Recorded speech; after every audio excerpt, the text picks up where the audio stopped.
Tempo hari, saudara-saudara, kita dipertontonkan dengan kontroversi pemanggilan Elkan Bagot ke Olimpiade, kualifikasi Olimpiade. Sementara sekarang ada kejadian lagi, Welber Jardim, saudara-saudara, di tim nasional U20. Jadi masalahnya ini sebenarnya ada di mana? Apakah ada di PSSI atau ada di pemain?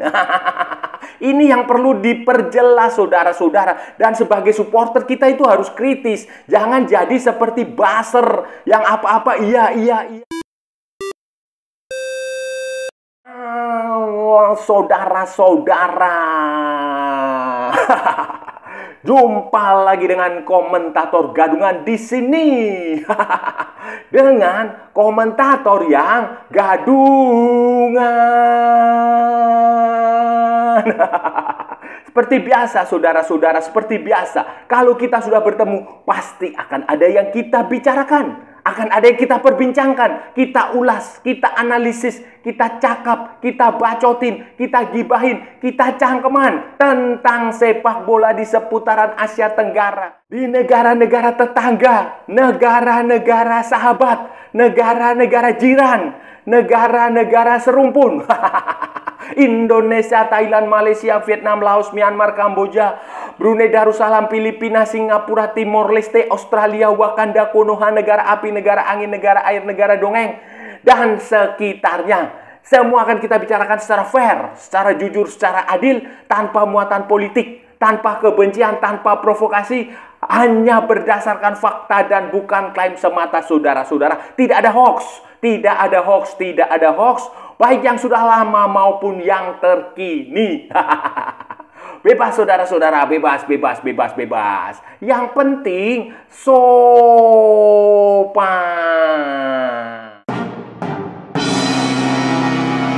Jadi begini, saudara-saudara, kontroversi pemanggilan pemain tim nasional Indonesia, khususnya pemain keturunan, pemain yang berbasis di luar negeri ini kembali mencuat. Kembali mencuat. Kalau saudara-saudara ingat, tempo hari, beberapa bulan yang lalu kita disibukkan dengan perdebatan soal Elkan Bagot. Elkan Bagot di playoff, kualifikasi Olimpiade, playoff menuju Olimpiade yang tidak datang, dan kemudian ternyata itu berdampak sangat panjang. Ceritanya menjadi panjang melebar kemana-mana, soal nasionalisme, soal macam-macam, soal bullshit lah pokoknya melebar lah. Ada dendam, ada hard feeling, ada ancaman blacklist, ada macam-macam lah. Komentator macam-macam juga sudah bicara itu, pengurus semua sudah bicara itu. Kemudian banyak orang yang memperbincangkan itu, ada yang pro, ada juga yang kontra. Wajar, saudara-saudara, namanya juga negara demokrasi. Nah, sekarang ini kejadian yang sama persis, mirip lah kurang-kurang 11-12 kira-kira seperti itu, muncul terhadap yang namanya Welber Jardim, pemain keturunan dari Indonesia Brasil. Ibunya orang Banjarmasin, bapaknya orang Brasil yang pernah bermain di Liga Indonesia pada tahun 90-an, 2000-an awal lah itu, saudara-saudara, si Welber Jardim. Dan dia sekarang adalah pemain dari Sao Paulo. Nah, si Welber Jardim ini, saudara-saudara, itu dipanggil ke tim nasional Indonesia U20 yang sedang bertarung di kualifikasi Piala Asia U20 yang sekarang ini sedang berlangsung di Stadion Madia Gelora Bung Karno, Jakarta, menghadapi kemarin Maladewa, kemudian Timor Leste, dan Yaman. Nah, ini dia dipanggil, saudara-saudara, proyeksi untuk Piala Asia U20. Tetapi menurut pengakuan PSSI semuanya sudah diberikan, tiket, kemudian izin, semua surat izin sudah dikeluarkan, kemudian pokoknya prosedurnya sudah ditempuh. Tetapi si Welber Jardim ini pada akhirnya tidak nongol, tidak muncul setelah ditunggu sampai batas akhir pendaftaran pemain, sehingga namanya dicoret, saudara-saudara. Namanya tidak dicoret, tidak dimasukkan ke dalam skuad untuk timnas U20 yang bertanding di kualifikasi Piala Asia U20 kali ini, saudara. Seperti halnya kasus Elkan Bagot kemarin, saudara-saudara, dalam kasus Welber Jardim ini juga langsung pemainnya itu diserang. Diserang dengan berbagai macam komentar yang menurut saya tidak baik lah. Itu komentar-komentar tidak baik. Ada tuduhan-tuduhan yang tidak baik menurut saya, saudara-saudara. Tuduhan khususnya yang menyangkut nasionalisme lah, menyangkut loyalitas lah, menyangkut dedikasi lah, macam-macam lah. macam-macam. Jadi tuduhan tidak benar. Walaupun kemudian, kemudian ini pihak PSSI sudah menjelaskan. PSSI menjelaskan bahwa sebenarnya klubnya sudah memberikan izin, tetapi orang tuanya Welber Jardim tidak mengizinkan anaknya datang ke Jakarta. Nah, orang tuanya juga sudah memberikan klarifikasi, saudara-saudara. Orang tuanya sudah si Elisiando atau siapa itu, dia sudah memberikan klarifikasi bahwa memang dia tidak tidak mengizinkan anaknya untuk terbang ke Indonesia untuk bertanding di kualifikasi Piala Asia U20 karena, ini alasannya ini yang penting, yang harus digarisbawahi dan harus dicermati, saudara-saudara. Kenapa dia tidak mengizinkan anaknya datang? Karena dia ingin anaknya bertarung di Sao Paulo, berjuang untuk mendapatkan posisi utama.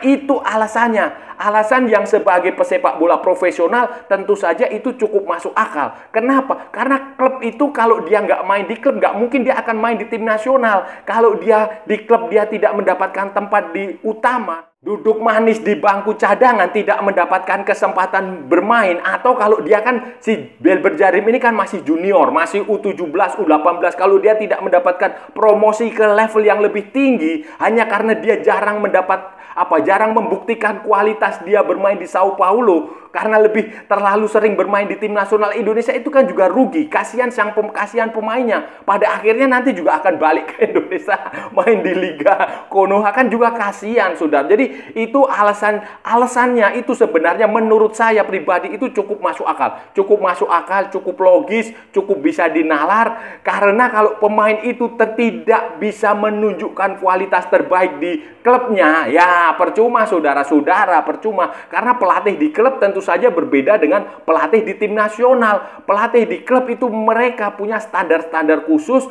sehingga konsistensi setiap minggu, setiap pekan itu penting sekali. Apalagi ini klub sekelas Sao Paulo. Sao Paulo itu kalau di Amerika Latin itu ya klub raksasa lah, klub besar di Brasil ya. Kalau di Eropa itu ya mungkin bisa kita sejajarkan seperti AC Milan, atau seperti Real Madrid, atau seperti Manchester United. Jadi ini klub besar sehingga mereka punya standar khusus yang harus dipatuhi oleh pemainnya, dan tampaknya ini Welber Jardim ingin berjuang.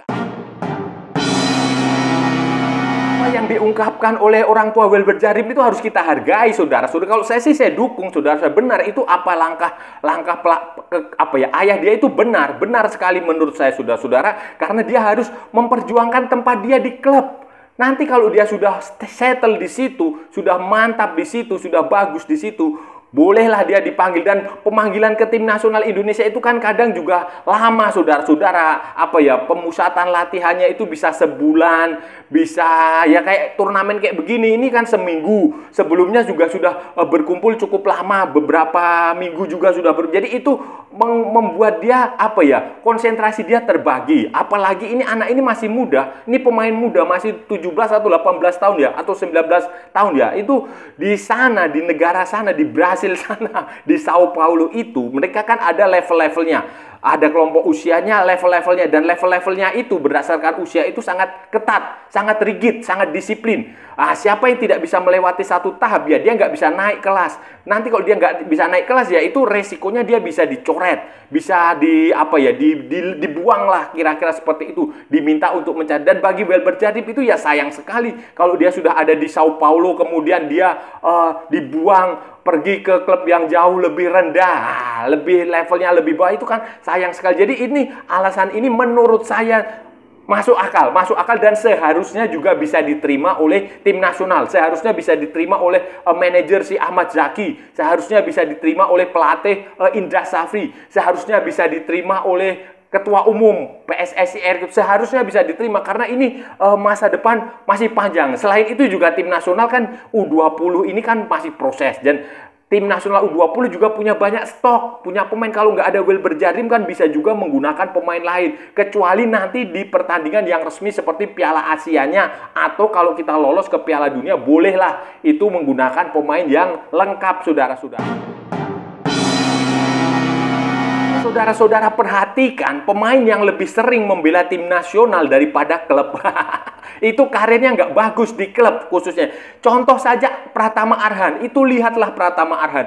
Pratama Arhan itu lebih banyak bermain di tim nasional dibanding di klubnya yang dulu, Tokyo Verdy. Dibanding klubnya yang sekarang, Suwon FC. Itu dia sangat minim sekali bermain karena dia lebih banyak main di tim nasional. Akibatnya dia nggak bisa membuktikan kualitas dia di sana gitu loh saudara-saudara. Tahu nggak, ketika dia baru mau berjuang di sana, dia sudah dipanggil ke tim nasional. Ketika dia baru berlatih di sana, mau meyakinkan pelatihnya di klubnya, dia sudah dipanggil ke timnas. Jadi kesempatan dia untuk membuktikan kepada pelatihnya di sana itu nggak ada, saudara-saudara. Itu loh sayang, karena kalau saudara-saudara ingat, Pratama Arhan itu main di hampir semua level usia. SEA Games dia main, U23 kualifikasi dia main, pertandingan senior, uji coba, apa segala macam dia main. Jadi itu kasihan, menurut saya kasihan karena dia. Dan kasus lain adalah soal Justin Hubner. Kalau sudah ingat, Justin Hubner itu ketika datang ke Cerezo Osaka, baru datang aja, belum sempat latihan kalau nggak salah, itu sudah dipanggil ke tim nasional Indonesia U23 kalau nggak salah, Piala Asia U23 atau apalah, saya lupa. Pokoknya itu. Jadi itu kesempatan dia untuk beradaptasi di sana itu hilang. Hilang karena demi tim nasional dengan alasan dia merah putih, kebanggaan, bla bla bla bla bla, macam-macam lah. Nah, itu kasihan. Akibatnya kan setelah itu peminjaman dia di Cerezo Osaka kemudian dipersingkat sebelum kembali lagi ke Wolverhampton Wanderers. Ya, terlepas apapun alasannya yang sebenarnya, tetapi kan faktanya seperti itu. Nah, ini juga kemungkinan yang saya curigai ada pada Elkan Bagot gitu loh saudara-saudara. Jadi Elkan Bagot itu mungkin saja dia berjuang untuk mendapatkan tempat utama di klubnya sehingga dia mengabaikan pemanggilan tim nasional. Dan saya rasa kayak begini nih harus dipahami lah, harus dipahami dan harus dicarikan solusinya, bukan saling mengancam, bukan mendendam, bukan memberikan stigma-stigma negatif, stigma-stigma tidak nasionalis. Untuk mengatasi kasus-kasus seperti ini saudara-saudara, maka diperlukan adalah negosiasi, diperlukan pembicaraan, diperlukan speak omon-omon. Nah, itu diperlukan. Jadi dibicarakan baik-baik apa yang menjadi masalahnya. Masalahnya itu apa? Welber Jadim, kalau saudara-saudara ingat, beberapa bulan lalu ibunya sempat menulis di media sosial, kalau nggak salah di Instagram atau apa, meminta ada masalah yang dia minta dibantu diselesaikan oleh Erick Thohir. Kemudian PSSI menghubungi ibunya Welber Jadim, kemudian itu diselesaikan. Nah, kayak begitu itu yang harusnya ditempuh saudara-saudara. Jadi termasuk juga seharusnya sekarang ini juga hal yang sama dilakukan, berbicara baik-baik dengan bapaknya, apa yang terjadi masalahnya seperti apa, ternyata begini bla bla bla bla bla. Nah, itu yang bagus itu seperti itu. Elkan Bagot itu seharusnya juga begitu. Menurut saya seharusnya juga begitu, terlepas dari Elkan Bagot cenderung pasif atau datanglah misalnya utusan, kan PSSI Indonesia kan punya utusan khusus yang pemain yang diaspora itu, utusan khusus, staf khusus tentang dia itu aja berhubungan ke sana, bicara baik-baik apa sih sebenarnya yang terjadi, atau lewat pemain lah, misalnya kan Elkan misalnya dekat dengan siapa, dekat dengan Jordi Amat kah, dekat dengan siapalah Sandy Walsh atau siapa, bicara baik-baik di situ, apa sebenarnya yang terjadi, dibicarakan, diomongin. Jadi nggak usah sedikit-sedikit ancam-mengancam, nggak usah blacklist. Ya memang itu disiplin itu tetap harus ditegakkan, tetapi tidak selalu semuanya harus hitam dan putih, kecuali ya misalnya pemain itu narkoba, pemain itu kena judi, suap, nah itu baru di blacklist seumur hidup, tidak apa-apa, atau dia nggak disiplin. Dia nggak disiplin dalam arti dia nggak menjaga pola hidup dia, kemudian datang ketika teman-temannya berlatih dia terlambat, datang sejam atau berapa. Itu pokoknya ada tingkatan disiplin, itu kan ada tingkatannya, ada tingkatan menengah, sedang, atas, kayak begitu saudara. Jadi itu menurut saya harus dibicarakan baik-baik. Jangan sampai ini kerugian di semua pihak gitu loh. Sekarang kita merasa di atas angin, tetapi nanti suatu saat kalau hasilnya ternyata tidak bagus, kita menjadi di bawah angin. Itu kan bisa saja, namanya juga sepak bola.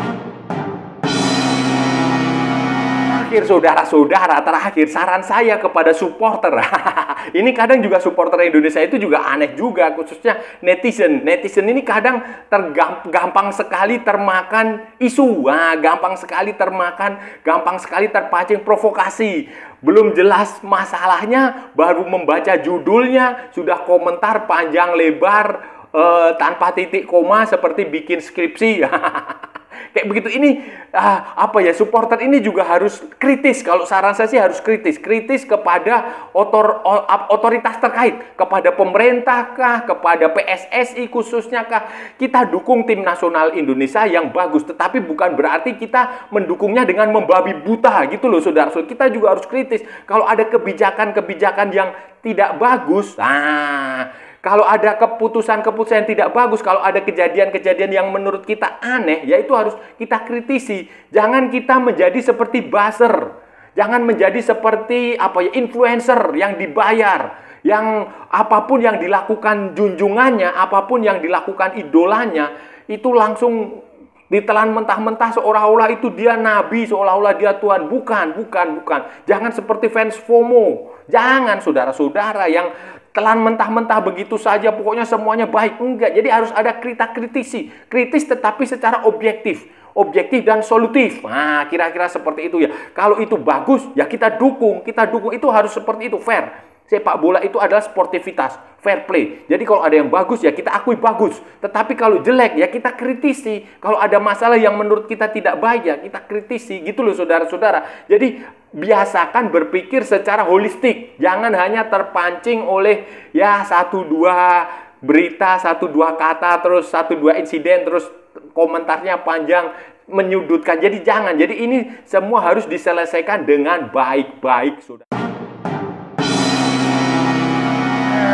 Saudara-saudara, itu tadi pembahasan kita kali ini, saudara-saudara. Kita sudah bicara panjang lebar dari A sampai Z, dari barat sampai ke timur, dari utara sampai ke selatan, dari Sabang sampai Merauke, dari Pulau Rote sampai Pulau Miangas. Semua sudah kita perbincangkan, semua sudah kita bicarakan, semua sudah kita cakap, semua sudah kita ulas, semua sudah kita analisis, semua sudah kita gibahin, semua sudah kita bacotin, semua sudah kita cangkeman. Semuanya, saudara-saudara, tadi kita membicarakan tentang Welber Jardim. Pemain keturunan Indonesia Brasil yang yang dipanggil ke tim nasional U20 untuk kualifikasi Piala Asia U20 tetapi tidak datang, saudara-saudara. Dan ini kontroversi seperti Welber Jardim ini bukan yang pertama, karena sebelumnya kita tahu ada Elkan Bagot yang waktu kualifikasi Piala Olimpiade, playoff untuk Olimpiade, dia juga tidak datang dan kemudian berakhir dengan kemarahan dari kubu Indonesia, dari kubu PSSI, dari tim nasional, dari pelatih, dari macam-macam PSSI, ketua umum, semua manajemen tim nasional memblacklist Elkan Bagot dengan kemarahan yang membabi buta, walaupun sebenarnya tidak ada klarifikasi jelas apa masalahnya. Itu sebenarnya yang perlu itu adalah klarifikasi, itu masalahnya itu di mana, dan dicarikan solusi lah, dibicarakan baik-baik, gak usah saling ngotot-ngototan, gak usah saling ancam-mengancam, gak usah berteriak-teriak soal nasionalisme, soal merah putih, soal Garuda, soal apa, gak usah. Ini eranya sudah bukan era 45 yang mengatakan ini dadaku, mana dadamu. Bukan, ini eranya era milenial. 2024 ini era baru. Sekarang kejadian serupa menimpa Welber Jardim, dan lagi-lagi ya responnya menurut saya tidak bagus lah, blacklist lah, ancaman lah, kemudian apalah segala macam. Walaupun kubu Welber Jardim sudah mengatakan bahwa ayah orang tua Welber Jardim tidak melepas anaknya karena dia ingin anaknya fokus berkonsentrasi di klub, berjuang di klub untuk mendapatkan tempat di posisi utama. Karena selama tampaknya ini ya, selama dia memperkuat tim nasional Indonesia itu dia terabaikan di klub, dan itu akan berpengaruh kepada masa depan dia. Kalau dia lebih banyak membela Indonesia, nanti dia tidak karir karir di klub dia akan terhenti. Contoh saja seperti Pratama Arhan, lebih banyak bermain di Indonesia, karir dia di Jepang, karir dia di Korea itu kan jadi mediocre, camat, cadangan mati. Kemudian Dustin Hubner pun ketika di Cerezo Osaka baru datang sudah dipanggil ke tim nasional, akibatnya ya dia di Cerezo Osaka cuma sebentar. Jadi itu kayak begitu tuh harus dipikirkan saudara-saudara. Jadi nggak hanya asal teriak nasionalisme, hanya teriak merah putih di dadaku, nggak seperti itu. Karena sepak bola ini adalah permainan yang negosiasi. Manajemen sepak bola itu perlu yang namanya negosiasi. Jadi nggak usah terlalu banyak ancam-mengancam, nggak usah terlalu banyak blacklist, mutungan, dendam, kayak gitulah kira-kira.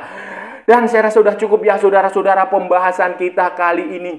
Kalau ada salah-salah ya mohon maaf, namanya juga gadungan saudara-saudara. Wajar kalau gadungan itu salah. Tetapi kalau benar saudara-saudara berarti sebuah kebenaran. Kalau saudara-saudara merasa channel ini bermanfaat, berguna, menghibur, menginspirasi, silahkan like, share, and subscribe. Tapi kalau tidak saudara-saudara, abaikan saja, skip. Jangan ditonton. Tetapi jangan juga di-report. Dan yang paling penting jangan nyampah saudara-saudara. Kalau saudara-saudara nggak suka dengan pendapat saya, bikin YouTube sendiri. Ikuti juga akun media sosial Komentator Gadungan, ada di Instagram, ada di Facebook, ada di TikTok. Yang bukan TikTok Shop saudara-saudara. Oke? Sampai bertemu lagi di edisi-edisi berikutnya dengan tema-tema yang jauh lebih tidak bermanfaat, dengan tema-tema yang jauh lebih tidak berguna, dengan tema-tema yang jauh lebih membagongkan. Salam olahraga dan merdeka!